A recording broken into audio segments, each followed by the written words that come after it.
जगन्नाथ कण्ठशोभितकौस्तभ पद्मनाभ वेदगर्भ चन्द्रसूर्यविलकना जगन्नाथ लोकनाथ नीलाद्रीश परहरि दीनबन्धुर्दया सिन्धु कृपालु जनरक्षका कम्बुपाणि चक्रपाणि पद्मनाभ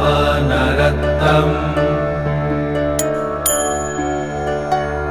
जगत्तं पालको व्यापी सर्वव्यापी सुरेश्वर